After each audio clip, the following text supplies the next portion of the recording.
మీద ఉంది. ఇది మంచి పద్ధతి కాదు. దాంతోపాటు ఇంతకుముందే తెలిసింది మాకు, నిన్న ఏబిఎన్ రాధాకృష్ణ గారు ఒక స్టోరీ రాశారు. సరే, ఒక టీవీ ఒక ఛానల్ కాదు, మొన్ననే మహా టీవీ ఛానల్ మీద దాడులు చేశారు. మళ్ళా ఈ రోజు కేసీఆర్ జాగిరా తెలంగాణ అని చెప్పి ఒక ఎడిటోరియల్ రాస్తే ఏబిఎన్ ఆంధ్రజ్యోతి మీద దాడి చేస్తామని చెప్పి బీఆర్ఎస్ వాళ్ళు అన్నారట. ఇది మంచి పద్ధతి కాదు. దీని ప్రధాన కారణం ఎవరంటే రాష్ట్ర ప్రభుత్వం యొక్క చాటగాంతనం. ఇప్పుడు మహా టీవీ మీద దాడి చేసినప్పుడు ఈ రాష్ట్ర ప్రభుత్వం కఠినంగా వివరిస్తే, ఆ గుండాలను కఠినంగా శిక్షిస్తే ఈ పరిస్థితులు ఉత్పన్నం కావు. ఎందుకు తీసుకోరంటే వీళ్ళు వాళ్ళు ఒకటే, బీఆర్ఎస్ కాంగ్రెస్ ఒకటే. నువ్వు కొట్టినట్టు అయ్యి నేను ఏడ్చినట్టు చేస్తా అనేటువంటి ఆలోచనతో వీళ్ళిద్దరు ఉన్నారు. మహా టీవీ మీద దాడి చేసినటువంటి నిందితులను నామమాత్రంగా రిమాండ్ చేసిండు, ఏదో కథ బెయిలిచ్చి కథ పంపించారు. బెయిలిచ్చే ఆస్కారం కావాలని రాష్ట్ర ప్రభుత్వం ఇచ్చింది. ఆ రోజు కఠినంగా వివరిస్తే ఇలా ఏబిఎన్ మీద దాడి చేస్తాం అనేవాళ్ళు కాదు. ధైర్యంగా మేము దాడి చేస్తామంటే నేను అడుగుతున్నా, ఇప్పటికే మరి రామచంద్రరావు గారు ఆదేశించారు యువమోర్చాలను. ఇలా బీఆర్ఎస్ పార్టీకి ఒక ఛానల్ ఉన్నది. ఇలా ఏబిఎన్ మీద మీరు దాడి చేసి చూపట్టండి. ఏబిఎన్ మీద దాడి చేసి చూపట్టండి. చుక్కలు చూపడతారు మా వాళ్ళు. యువమోర్చా కార్యకర్తలు రెడీ ఉన్నారు. మీకు అక్కడక్కడ 10 మంది 20 మంది వస్తారు. మీకు మా వాళ్ళు 100 మంది ఉన్నారు. మా వాళ్ళు 100 మంది ఉన్నారు. ఏబిఎన్ కాదు, ఏ ఛానల్ మీద దాడి చేసే ప్రయత్నం చేసినా బీఆర్ఎస్ లకు భారతీయ జనతా పార్టీ చుక్కలు చూపడుతున్న విషయాన్ని బీఆర్ఎస్ పార్టీ గుర్తించారు. నీ గుండాయిజం, నీ అయ్య గుండాయిజం ఈ తెలంగాణ రాష్ట్రం నడువు రాసిపెట్టుకున్నారు. ఇంకా నీ అయ్య జాగిరి, నీ జాగిరి ఉందని చెప్పి ఉవ్విలుడుతున్నారు. ఇంకా అహంకారంతో మాట్లాడుతున్నారు. మొన్న కేసీఆర్ కొడుకు చూస్తే బీజేపీ వాడు, కాంగ్రెస్ వాడు, కాంగ్రెస్ వాడు పడతారు, మీరు వాళ్ళు కూడా పడతారు. ఇంకొకసారి బీజేపీలను వాడు వీడని వాడితే బిడ్డని కాన్వై రోడ్ల మీద ఎదుర్కొంటూ చేస్తాం. బిడ్డ నువ్వు తమాషాలు చేస్తున్నావు బాగా. నీ అయ్యని చూసి నీ బతికేంది, మీ అయ్య బతికేంది, మీ బతికేంది. ఎస్, రాధాకృష్ణ అనేది వాస్తవం. తెలంగాణ ఉద్యమం కంటే ముందు మీ ఆస్తిపాస్తులేంది, నీ కుటుంబ ఆస్తిపాస్తులేంది. 3 తల షర్ట్ వేసుకున్నావు నువ్వు. నీ కుటుంబం అంతా 3 తల షర్టు కింద రబ్బర్ చెప్పులు వేసుకుంటారు. మీరు ఫోటో చూపడతా. ఇవాళ మీ 1000 కోట్ల ఆస్తులు ఎక్కడి నుంచి వచ్చినాయి? 1000 కోట్ల ఆస్తులు ఎక్కడి నుంచి వచ్చినాయి నీకు? నువ్వు కేసీఆర్ కుటుంబం ఎన్ని లాంటి దెబ్బలు తిన్నది తెలంగాణ ఉద్యమంలో? ఎన్ని కేసులున్నా మీ మీద, ఎన్నిసార్లు జైలుకు పోయారు మీరు, మీ కుటుంబం?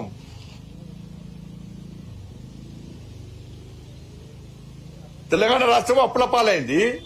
కేసీఆర్ కుటుంబము 1000 కోట్లు సంపాదించారు. ఇవాళ దుబాయ్ లో, మస్కట్ లో, అమెరికాలో మొత్తం పొట్టు వ్యాపారాలు చేస్తున్నారు. ఎక్కడ చేసిన మీ పైసలు చెప్పండి? వ్యాపారాలు చేసిరా? ఇలా ఉద్యమ సమయంలో ఈ కేసీఆర్ అనే వ్యక్తి ప్రచారార్థం లోన్ తీసుకుంటే, లోన్ కట్టకుంటే ఈయన మెడబట్టి కింద దించి ప్రచారార్థం కూడా కూర్చుకపోయారు. ఈయన లోన్ తీసుకొని వెహికల్ కొనుక్కుంటే, ఫైనాన్స్ పైసలు కట్టకుంటే ఫైనాన్స్ కూడా వచ్చి ఈయన మెడబట్టి దించి ఆయన కారు కూడా గుంజుకపోయారు. ఫైనాన్స్ పైసలు కట్టలేని స్థితిలో ఉన్న కేసీఆర్ కుటుంబం ఇలా ఇన్ని 1000 కోట్ల రూపాయలు ఎక్కడి నుంచి వచ్చినాయి? నా కొడుకన్నా ఒక కాస్ట్లీ షర్ట్ వేసుకుంటే ఈ లుచ్చగాళ్ళు, ఈ ఫాల్తీగాళ్ళు సోషల్ మీడియా పెట్టి ట్రోల్ చేసిన కేసీఆర్ కొడుకు ఎవరితో కొట్లాడుతాడో తెలుసా మీకు? కేసీఆర్ కొడుకు మా కొడుకుతో కొట్లాడతాడు. కేసీఆర్ కొడుకు నా కొడుకుతో కొట్లాడతాడన్న వాడి స్థాయి గది. అనే స్థాయి కేసీఆర్ కొడుకు స్థాయి గది. అంటే మా పిల్లలు బట్టలు వేసుకోవద్దన్నా, కాస్ట్లీ బట్టలు వేసుకోవద్దన్నా, షూ వేసుకోవద్దన్నా, బండ్లు కొనుక్కోద్దన్నా, బిచ్చపులొక్క తిరగాలన్నా మేము.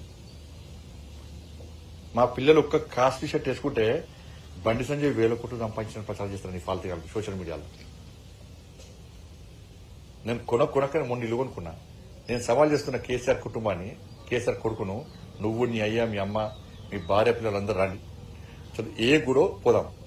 నేను మా కుటుంబంతో సహా వస్తానని ప్రమాణం చేద్దాం. బినామీ ప్రాపర్టీస్ కూడా ప్రమాణం చేయాలి. బినామీ ప్రాపర్టీస్ కూడా ప్రమాణం చేయాలి. ఇలా రాధాకృష్ణ గారు మాట్లాడేది గదే మాట్లాడింది.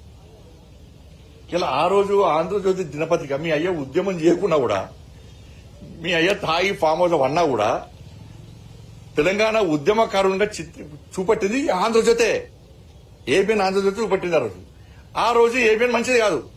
ఆ రోజు మంచిది ఏబిఎన్, మంచి పత్రిక, మంచి ఛానల్, దమ్మున్న ఛానల్ అప్పుడు. కానీ ఇప్పుడు మాత్రం మంచిది కాదు. ఎందుకంటే నీ బండారం అంటే బయట అసలు నీ స్వరూపం బయటపట్టింది కాబట్టి. జేఏశ్వరు ధర్నాలు చేస్తే, బహిరంగ సభ పెడితే, సందర్భంలో సడే మేలక వీళ్ళు ఒక్కడే పింక్ కలర్ జెండా పెడితే ఇదే ఆంధ్రజ్యోతిలో టీఆర్ఎస్ పార్టీ బహిరంగ సభ రాశారు. ఆ రోజు మంచిది ఆంధ్రజ్యోతి ఏబిఎన్. ఈ రోజు మంచిది కాదు. కేసీఆర్ కుటుంబం ఎన్ని ఆస్తుపాస్తులు సంపాదించినా కూడా తెలంగాణ రాష్ట్రం రావాలి, అనేక మంది బలిదానం అయిపోయారు. ఇంతమంది తెలంగాణ ప్రజల ఆకాంక్ష, ఆలోచన, ఆశయం ఒక లక్ష్యం పెట్టుకుని యుద్దం చేస్తున్నారు. ప్రపంచంలోనే యుద్దం ఇలా ప్రపంచం అంతా హర్షిస్తున్నది, ఆశ్చర్యపోతున్నది. కానీ ఇటువంటి ఉద్యమానికి మనం కూడా బాసరగా నిలవాలని చెప్పి ఆ రోజు ఏబిఎన్ ఆంధ్రజ్యోతి నువ్వు ఎన్ని తప్పులు చేసినా కూడా, నువ్వు ఎంత నటన చేసినా కూడా, నువ్వు నటనలో జీవించే ప్రయత్నం చేసినా కూడా మరి ఇదే ఏబిఎన్ ఆంధ్రజ్యోతి నేను కొత్త పైకి లేపింది. అప్పుడు మంచిది.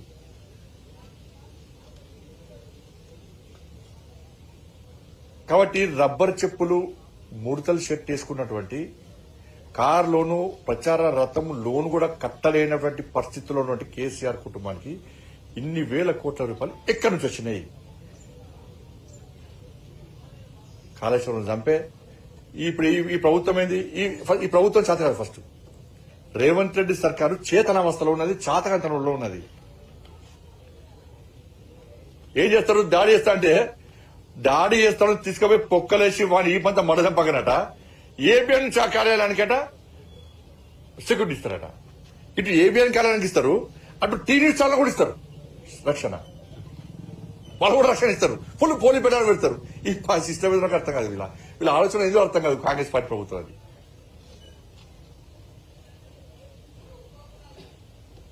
బేరస్తున్న వాళ్ళకు దొంగ కేసు పెట్టిన వాళ్ళకి పేపర్ లీకేజ్ అని చెప్పి నాకు బెయిల్ లేకుండా జైలుకి పంపినా. హిందీ పేపర్ ఎవరైనా లీక్ చేస్తారా? సాయంత్రం 8 గంటలకు కూడా కేసు పెట్టారు. నాకు బెయిల్ లేకుండా వేసింది కేసీఆర్ ప్రభుత్వం. 317 జీవోకు వ్యతిరేకంగా కొట్టాడితే అరెస్ట్ చేసి నాకు బెయిల్ రాకుండా వేసింది అన్న కేసీఆర్ ప్రభుత్వం. ఇదే రేవంత్ రెడ్డి గారు మరి ఆలోచించాలే. నిన్ను డ్రోన్ కేసుతో దానిలో అరెస్ట్ చేసి నీకు బెయిల్ రాకుండా 10 రోజుల పాటు జైల్లో ఉంచారు. ఏడవిందన్న రేషచంద్ర గారు రోషం ఏడవింది. ఏమైంది? ఎందుకు కాంగ్రెస్ పార్టీ ప్రభుత్వానికి కేసీఆర్ కుటుంబం మీద ఇంత ప్రేమ, ఇంత అభిమానము? మీ ఇచ్చిపుచ్చుకునే ధోరణి ఏంది? కాళేశ్వరం విషయంలో ఏటీఎం గా మార్చింది వాస్తవమా కాదా? 1,00,000 కోట్లు దొబ్బిపోయింది వాస్తవమా కాదా? ఫోన్ ట్యాపింగ్ చేసింది వాస్తవమా కాదా?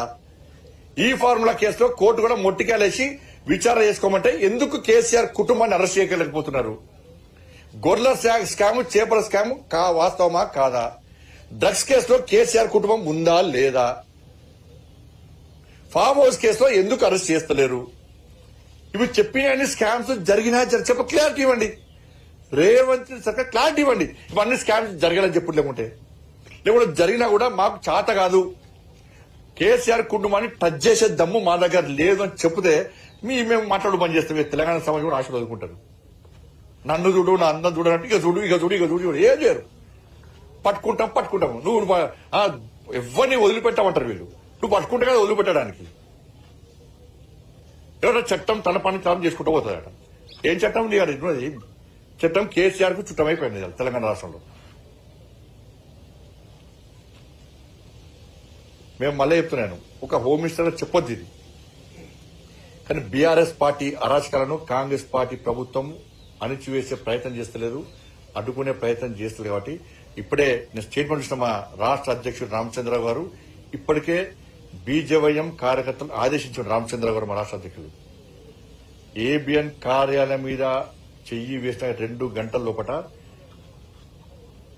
నీ టీఆర్ఎస్ భవన్ మీద పక్క దాడి చేయాలని చెప్పి, దాడి చేస్తామని చెప్పి మా రామచంద్ర గారు మా యువమోర్చా కార్యకర్తలు ఆదేశించారు. నేను సవాల్ చేస్తున్నా, చలో నీ క్యాడర్ రమ్మను, మా క్యాడర్ వస్తుంది. నీ కిరాయి గుండె రమ్మను, మా కట్టర్ క్యాడర్ రెడీ అయ్యాల.